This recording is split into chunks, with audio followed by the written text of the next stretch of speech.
अस्सलाम वालेकुम। कैसे हैं आप सब? आई होप कि आप सब बिल्कुल ठीक ठाक होंगे। बेबी बाजी की बहुएं एपिसोड 45। कल जो थी मैंने वीडियो नहीं बनाई थी, बस नहीं बन पाई, तो हमने सोचा आज हम वीडियो बना लेते हैं। और इसके अलावा अगर आप चाहते हैं कि हम किसी ड्रामे पे बात क्या करें तो वो आप लोग प्लीज़ कमेंट सेक्शन में ज़रूर बता दिया करें। और दूसरी बात है, वीडियो देखने वाले बंदे बहुत होते हैं बट वो सब्सक्राइब नहीं करते। अगर देख लेगा आप भी उनमें से एक हैं, चैनल को सब्सक्राइब ज़रूर किया करें और वीडियो को लाइक ज़रूर किया करें। और कमेंट सेक्शन में प्लीज़ ये ज़रूर बताइएगा कि इसके अलावा किस ड्रामे पे जो है हम साथ साथ बात करें। जियो पे याया नया स्टार्ट हुआ है, उसकी इस हफ्ते 4 एपिसोड्स हो जाएंगी, तो मैं इनका एक इकट्ठा रिव्यू डाल दूंगी। फिर वो देख लेंगे कैसा परफॉर्म करता है। कभी मैं कभी तुम की जगह ऐश के जुनून स्टार्ट हुआ है, तो हम उसकी भी, वो थोड़ा मुझे अच्छा सा लग रहा है, देखते हैं कैसा वो चलता है। उसकी भी 3-4 एपिसोड्स हो जाएंगी, तो मैं एक उस पर भी डाल के देख लूँगी कि कैसा परफॉर्म करता है। खैर अभी तो हम बेबी बाजी की बहुओं की बात करते हैं। कल क्योंकि मैंने रिव्यू नहीं डाला तो हम बात नहीं कर पाए कि जहाँ से फ़रत के अम्मा अब्बा जो आ रहे होते हैं वो मर जाते हैं। वो बड़ा इमोशनल सीन था वहाँ पे। जो तूबा है उनकी एक्टिंग बहुत ज़बरदस्त थी। और कल के एपिसोड उस तरह की थी।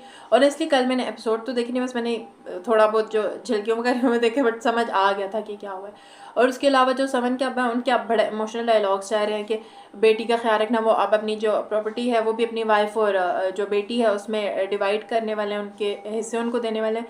तो उनकी जो अब्बा है उनकी परफॉर्मेंस से, बातों से ऐसा लगता है कि जिस तरह मुझे ऐसी फीलिंग आ रही है कि जो समन के अब्बा है वो भी कहीं हमें कुछ एपिसोड्स में उनकी भी डेथ का सीन ना दिखा दिया जाए, क्योंकि या तो वो सीन करने के लिए, बढ़ाने के लिए है कि सीन इस तरह, या फिर वाकई कोई इस तरह की चीज़ है कि उनके अब्बा की जिस तरह कन्वर्सेशन उनकी अम्मा से दिखाई जा रही है, जिस तरह वो आज प्रॉपर्टी डीलर के पास आते हैं और जब सारी बात उनसे करते तो वो मुझे ऐसा ही लग रहा है।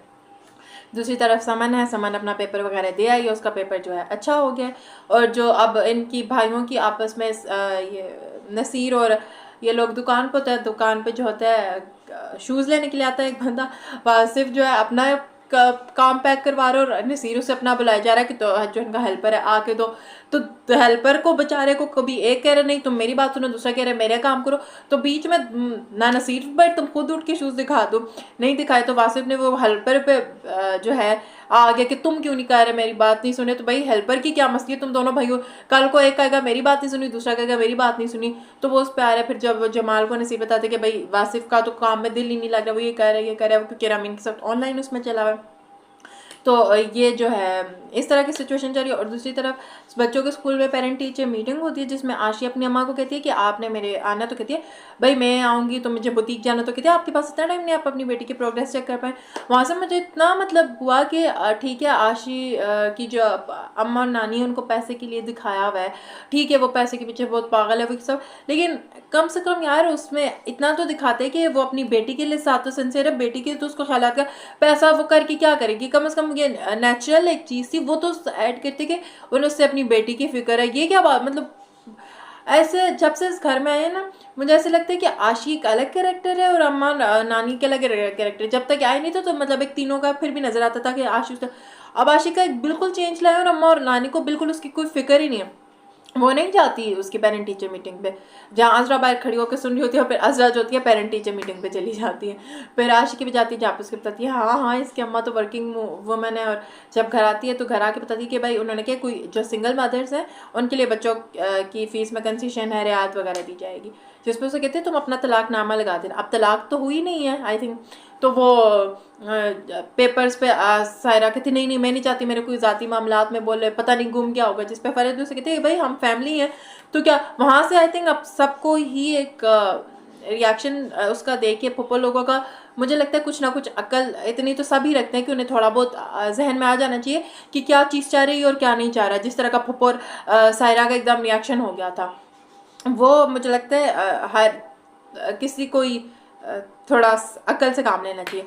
और एक और लास्ट पॉइंट जो मेरा था कि जब नसीर उसको बताता है कि आज इसके स्कूल में पेरेंट टीचर मीटिंग थी तुम नहीं गई, तो वो कहती है कि मैंने कि आप चले जाते हैं, वो कहता है कि देखो मैं तो कहती है आगे से मुझे ये मत कहिएगा कि मैं दुकान पर, कहते देख मैं भी ये काम करती हूँ, कहते देखो मैंने तुम पे माली उसमें कोई मुश्किलात नहीं डाली, मैं तुम दोनों का खर्चा अफोर्ड कर सकता हूँ, ये तुम अपनी मर्जी से कर रही हो। जिस पर से कहती है कि नहीं मुझे पुराना वक्त याद है। ठीक है, मैं सारा एग्री करती हूँ, जिससे सीजन 1 देखा हुआ है, आसमा के साथ बहुत बुरा हुआ है वो, मैं तो थी, मुझे था कि आसमा इसके साथ रहे ही नहीं, नसीर के साथ, मुझे तो वो था। लेकिन अगर आप उसको माफ़ करके रह रहे हो तो फिर एटलीस्ट आप उन चीज़ों को वापस ना लाओ। और अगर ये कि मैं उसके साथ सिर्फ अपने बच्चे के लिए रह रही हूँ, तब भी वो चीज़ गलत है कि आप बच्चे के सामने ही बैठ के उसके माइंड के साथ खेले जा रहे हो, उसके सामने वो बातें कर रहे हो, तो फिर आपका रहना ना रहना बराबर। पहले तो मुझे लगता है उसको जो सीजन 1 जिसने देखो उसको पता है नसीर ने क्या क्या किया, रहना ही नहीं चाहिए था। बट अगर आप माफ़ करके रह रहे हो तो फिर सही बात है, फिर आप उन चीज़ों को तो ठीक है आप बुला नहीं सकते, बट उन चीज़ों को